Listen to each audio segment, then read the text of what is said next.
देखो भाई स्टार्ट करते हैं हम अपने यूनिट सेकंड का यूनिट फर्स्ट का part second.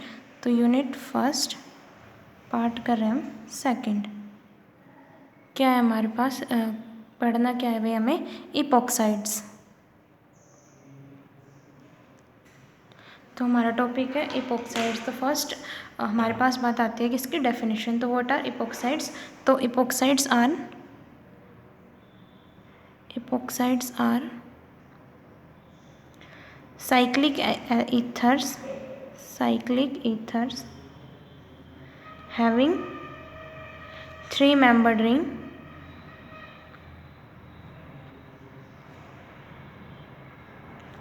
in which oxygen is one of the atom। क्या होते हैं भाई? हमारे साइक्लिक ईथर्स होते हैं जिसके अंदर तीन मेंबर की रिंग एग्जिस्ट करती है और एक हमारे पास एटम है, वो क्या मिलेगा? ऑक्सीजन। Like this. तो एक एटम 3 मेंबर रिंग एग्जिस्ट कर गई, कार्बन की वैलेंसी कंप्लीट कर दो। एक एटम क्या है भाई हमारे पास? ऑक्सीजन। तो ऐसे रिंग्स को क्या बोलते हैं हम? इपॉक्साइड्स या फिर ऑक्सीरेंस। उसके बाद बात आती है इसके नोमेनक्लेचर की। तो अगर कॉमन सिस्टम में बात की जाए तो इनका नाम क्या होता है? एल्काइलिन ऑक्साइड। और अगर IUPAC नेम देंगे तो क्या देते हैं भाई हमें? हम बोलते हैं ना ऑक्सीरेंस। तो फॉर एग्जांपल CH2O। तो अगर नॉर्मल बात की जाए कॉमन सिस्टम में तो क्या है भाई? ये इथीन। तो इथाइलिन ऑक्साइड। और अगर कॉमन नेम इसका क्या होता है? ऑक्सीरेन। इसे क्या बोलते हैं भाई? कॉमन नेम क्या होगा इसका? ऑक्सीरेन। या फिर क्या बोल सकते हैं? Epoxy ethane. ठीक है। नेक्स्ट देखो, एक दो एग्जांपल और देख लो। ये CH2 ऑक्सीजन, इसके साथ एक हाइड्रोजन, एक CH3 ग्रुप। अब क्या हो जाएगा? 3 कार्बन की चेन आ गई तो क्या हो जाएगा?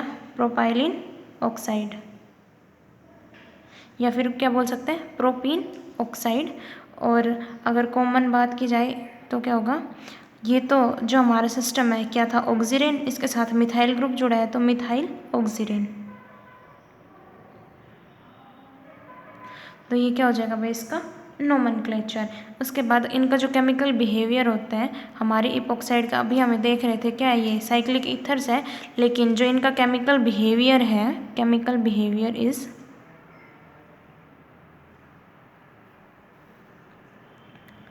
Different from cyclic ethers, acyclic ethers. तो अगर इनका नेचर देखा जाए तो क्या होता है? ये साइक्लिक ईथर होते हैं, लेकिन इनका जो केमिकल नेचर है वो असाइक्लिक ईथर से बिल्कुल अलग होगा। इनकी रिएक्शंस भी बिल्कुल अलग होगी। तो अब हम देखते हैं, सबसे पहले किसी की क्या पढ़ते हैं? उसकी सिंथेसिस। तो सबसे पहले आता है हमारे पास synthesis of epoxide. First method आता है epoxidation of alkene. Epoxidation of alkenes. तो क्या कराना है हमने? एल्कीन्स का इपॉक्सीडेशन। तो एल्कीन्स का इपॉक्सीडेशन किसकी प्रेजेंस में होता है हमारे पास? पर एसिड्स की प्रेजेंस में, या फिर हम परऑक्सी एसिड बोल सकते हैं। परऑक्सी एसिड्स को जनरली किससे शो करते हैं? RC double bond OOH। खाली OH आता, कार्बोक्सिलिक एसिड OOH। पैरोक्सी लिंकेज आई, इन्हें क्या बोलते हैं हम? परऑक्सी एसिड्स या पर एसिड्स। तो जब हम हमारी रिएक्शन करवाते हैं एल्कीन की किसी ऑर्गेनिक पर एसिड के प्रेजेंस में या परऑक्सी एसिड के प्रेजेंस में, तो उस रिएक्शन को क्या बोलते हैं भाई? इपॉक्सीडेशन। तो क्या कराते हैं हम? एल्कीन प्लस हमारा पर एसिड या परऑक्सी एसिड क्या बनाता है हमारे पास? इपॉक्साइड रिंग की फॉर्मेशन, इपॉक्साइड। और इस प्रोसेस को क्या बोलते हैं? इपॉक्सीडेशन।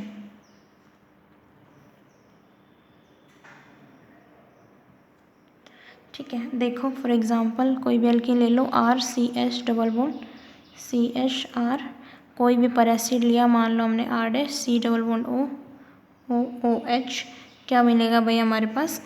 रिंग की इपॉक्सीडेशन हो जाएगी। जहाँ पे डबल बॉन्ड थे इससे एक H R जुड़ रहा था, H और R जुड़ रहा था, सिंगल बॉन्ड की जगह दोनों के साथ ऑक्सीजन बॉन्ड बना लेगा, रिंग की फॉर्मेशन हो जाएगी। इसे क्या बोलते हैं? एपॉक्साइड। और साथ में R' डबल बॉन्ड OH बाहर निकल जाएगा हमारे पास। तो ये थी हमारी इपॉक्सीडेशन प्रोसेस। उसके बाद अगर हम बात की जाए एल्कीन, हम कोई भी एल्कीन ले सकते हैं, उसके अकॉर्डिंग प्रोडक्ट बन जाएगा। फिर होता है हमारे पास परऑक्सी एसिड्स। अब परऑक्सी एसिड्स आप कौन कौन से यूज़ करते हो? तो जनरली जो परऑक्सी एसिड्स है वो इन रिएक्शंस के अंदर यूज़ करते हैं, वो होता है हमारे पास peroxy formic acid, peroxy formic acid.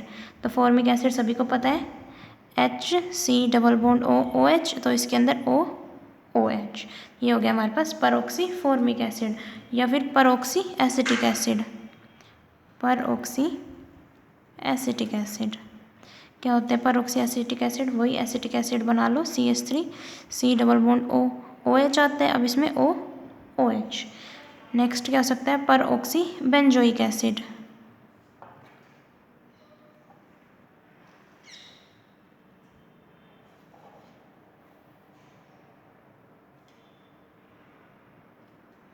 तो परऑक्सी बेंजोइक एसिड में क्या आएगा हमारे पास? फिनाइल रिंग बना देनी है, C डबल बॉन्ड OH। या फिर क्या हो सकता है? Metachloro परऑक्सी acid, metachloro परऑक्सी acid. तो वही बेंजीन रिंग बनानी है, ये एसिड वाला ग्रुप, और मेटा पोजीशन पे क्या आएगा हमारे पास? क्लोरीन। तो क्या हो जाएगा? मेटा क्लोरो परऑक्सी बेंजोइक एसिड, ये यहाँ पे रह गया था। तो ये हमारे कॉमन परऑक्सी एसिड्स जो हम यूज करते हैं हमारी इपॉक्सीडेशन प्रोसेस के अंदर। ठीक है, तो तब एक सॉल्यूशन हम परऑक्सी एसिड का और एल्कीन का रिएक्ट करवाते हैं ईथर या क्लोरोफॉर्म के साथ, तो क्या बनता है हमारे पास? इपॉक्साइड रिंग की फॉर्मेशन होती है। एग्जाम्पल आप लोग देख चुके हो, एक एग्जाम्पल और देख लेते हैं। मान लो साइक्लोहेक्सेन है हमारे पास,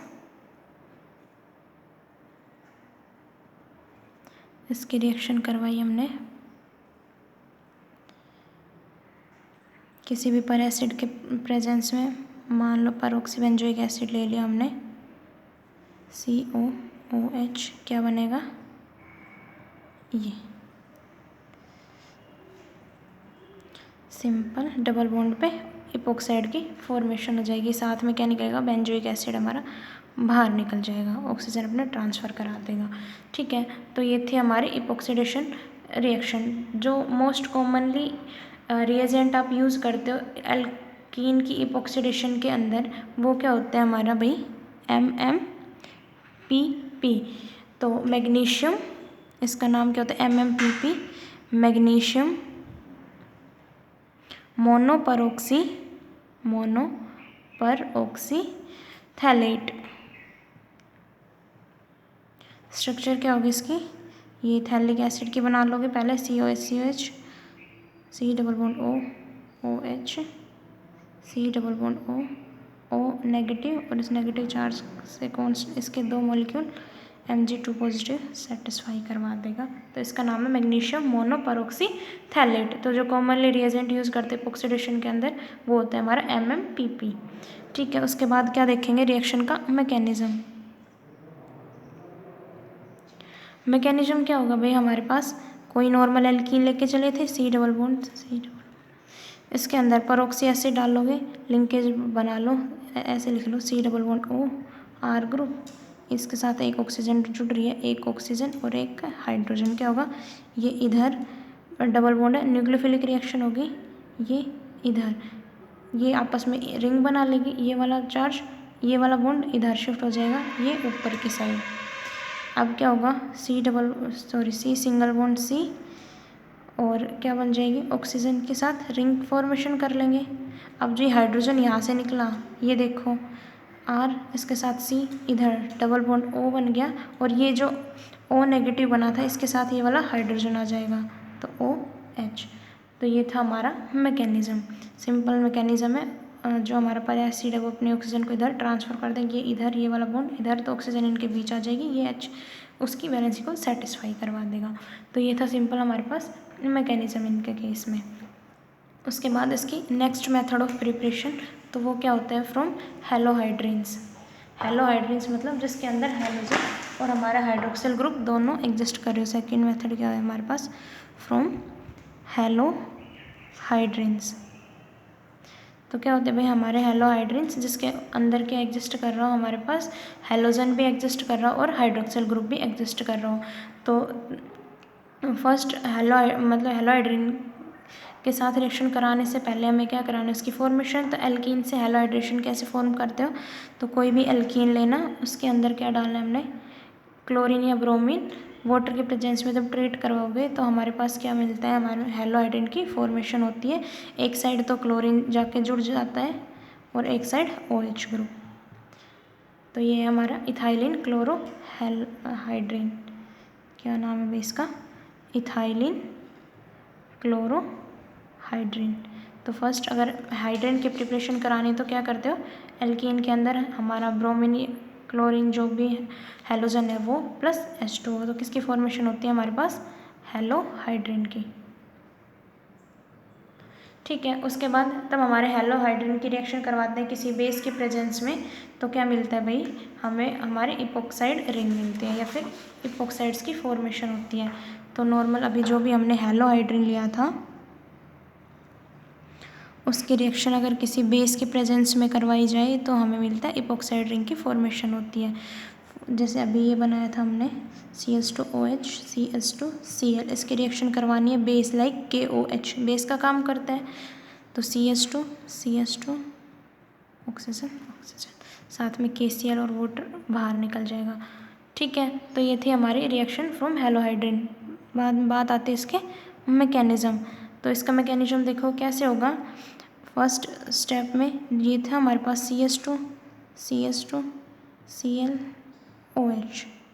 ठीक है, तो इस ऑक्सीजन के पास प्रोटॉन दिखाई दे रहा है, आपको पता है ये थोड़ा बहुत बेसिक एसिडिक नेचर का होता है। तो बेस क्या करेगा, K नेगेटिव या जो भी है बेस है जो OH नेगेटिव है, इसमें यहाँ से KOH लिया, ये क्या करेगा, इस प्रोटॉन को एब्स्ट्रैक्ट कर लेगा। पता है बेस का काम क्या होता है, प्रोटॉन को एब्स्ट्रैक्ट कर लेगा। ऑक्सीजन पे चार्ज कैसा आ जाएगा, नेगेटिव। तो अगले स्टेप में क्या होगा, CH2O नेगेटिव CH2Cl। ठीक है, अब क्या होगा, ये O नेगेटिव ये कहाँ पर अटैक करेगी, इस कार्बन के ऊपर, Cl ग्रुप हमारा बाहर निकल जाएगा।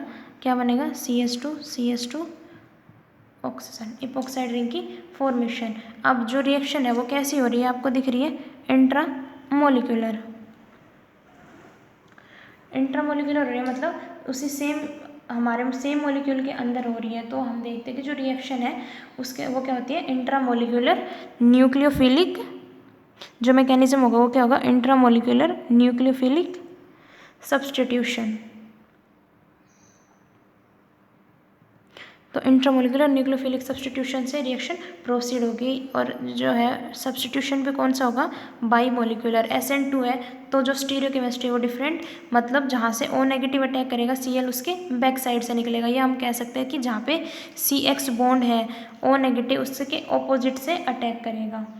ठीक है भाई, तो ये थी हमारे पास सेकेंड प्रिपरेशन। थर्ड हमारे पास आती है मैन्युफैक्चर ऑफ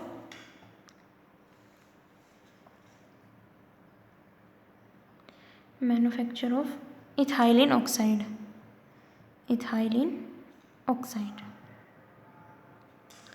तो इथाइलिन ऑक्साइड के मैन्युफैक्चर में क्या कराना है हमने, ethylene oxide is manufactured by passing a mixture of ethylene and air under pressure. और जो हम कैटलिस्ट यूज़ करते हैं वो सिल्वर कैटलिस्ट। तो हमने क्या लेना है, इथाइलिन मॉलिक्यूल लेना है, उसको एयर से पास करवाना है। एयर में क्या प्रेजेंट होती है, O2, प्रेशर बहुत ज़्यादा होगा और किसकी प्रेजेंस में, सिल्वर की प्रेजेंस में। Silver as a catalyst use करोगे तो किसकी फॉर्मेशन होती है हमारे पास, इथाइलिन ऑक्साइड की फॉर्मेशन होती है। 2 मॉलिक्यूल लेके चले थे, 2 मॉलिक्यूल की फॉर्मेशन हो जाएगी। तो ये थे भाई हमारे पास इसके मेथड्स ऑफ प्रिपरेशन। उसके बाद बात आती है हमारे पास केमिकल प्रॉपर्टीज़ की। तो देखो केमिकल प्रॉपर्टीज़,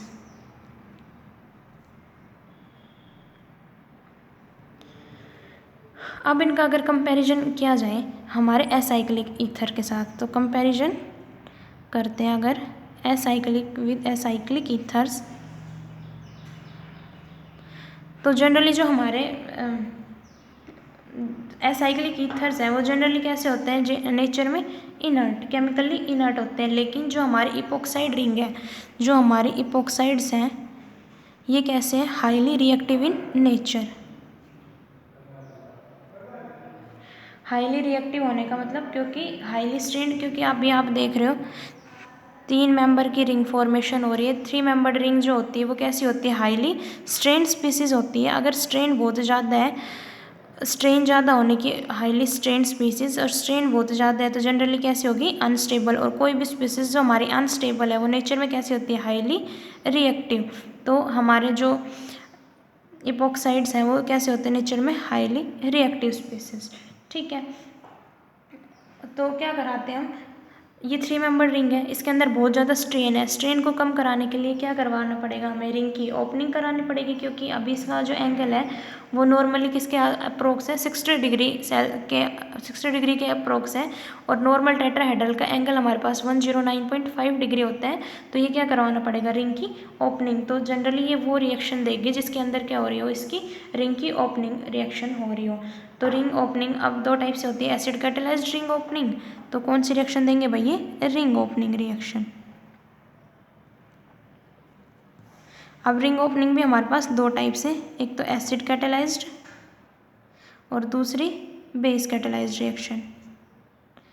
सिंपल वही, किसी कोई ना कोई कैटेलिस्ट के प्रेजेंस में रिंग ओपनिंग होगी। तो अगर एसिड के प्रेजेंस में हो तो एसिड कैटेलाइज्ड, बेस के प्रेजेंस में हो तो बेस कैटेलाइज्ड। तो सबसे पहले हम रिएक्शन पढ़ते हैं, एसिड कैटेलाइज्ड रिंग ओपनिंग।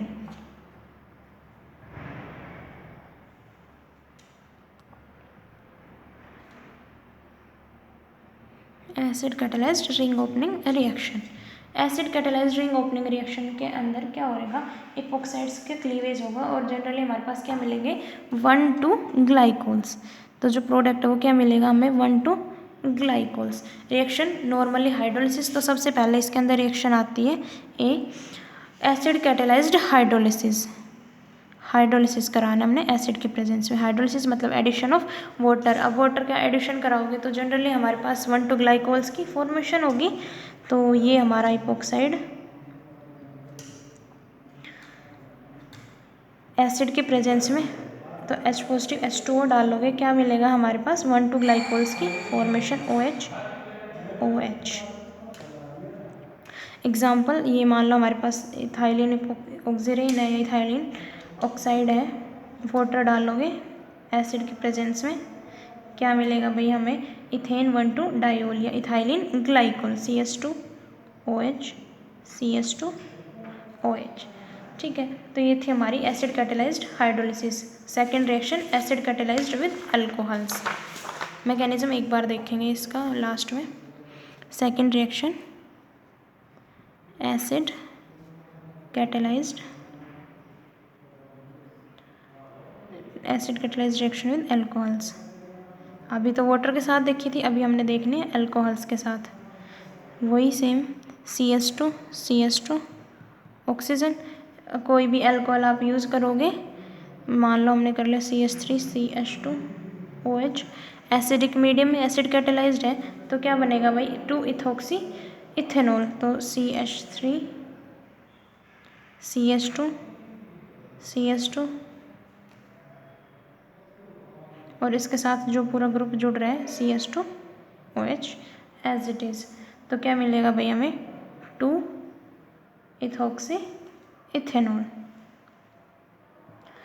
तो सिंपल रिंग ओपनिंग रिएक्शन होगी, ये वाला ग्रुप एज इट इज़, ये हमारा एज इट इज़ जुड़ जाएगा। ठीक है, second reaction with halogen acid. Reaction with halogen acid. Halogen acid क्या हो गए, HCl HBr इस टाइप से। तो CH2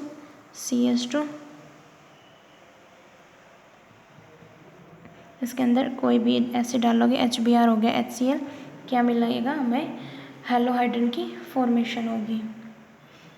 वही CH2 एक साइड OH आ जाएगा, दूसरी साइड जो हमारा ब्रोमीन ग्रुप है या हैलोजन वाला जो भी ग्रुप है, तो हेलोहाइड्रन की फॉर्मेशन होगी। उसके बाद देखते हैं इसका मैकेनिज्म। इनके केस में मैकेनिज्म क्या होगा, जो ऊपर वाली रिएक्शन है तो मैकेनिज्म जो भी थी एसिड कैटेलाइज्ड रिएक्शंस के अंदर, तो क्या लेके चले थे हम अपनी इपॉक्साइड रिंग। तो फर्स्ट स्टेप एसिड कैटेलाइज्ड है, एसिड डालोगे H पॉजिटिव जाएगा कहाँ पे, ऑक्सीजन के लोन पेयर्स। तो क्या बनेगा भाई हमारे पास C ऑक्सीजन हमारी प्रोटोनेट हो जाएगी OH। ऑक्सीजन ने 3 बॉन्ड बना लिए, चार्ज कैसा आ जाएगा ऑक्सीजन पे, पॉजिटिव। अब ये अनस्टेबल हो गया, तो जो भी हमारा मॉलिक्यूल दूसरा था, मान लो वाटर के केस में H2O था, फर्स्ट केस था H2O, तो ऑक्सीजन के लोन पेयर क्या करेंगे, बैक साइड से अटैक करेंगे, तो ये इस कार्बन पे अटैक करेंगे और ये वाला बॉन्ड खुल जाएगा।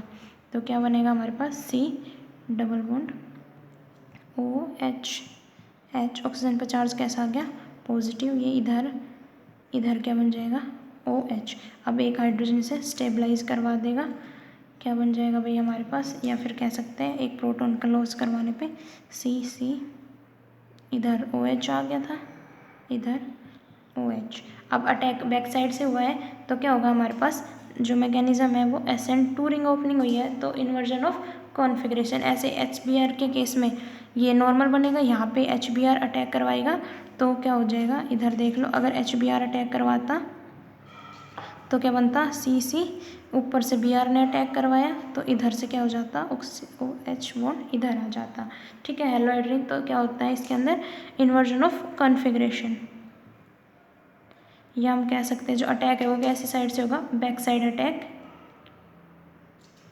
SN2 मैकेनिज्म होगा। तो ये थी भाई हमारी acid catalysed reaction. Next lecture में हम देखेंगे बेस कैटेलाइज्ड रिएक्शन।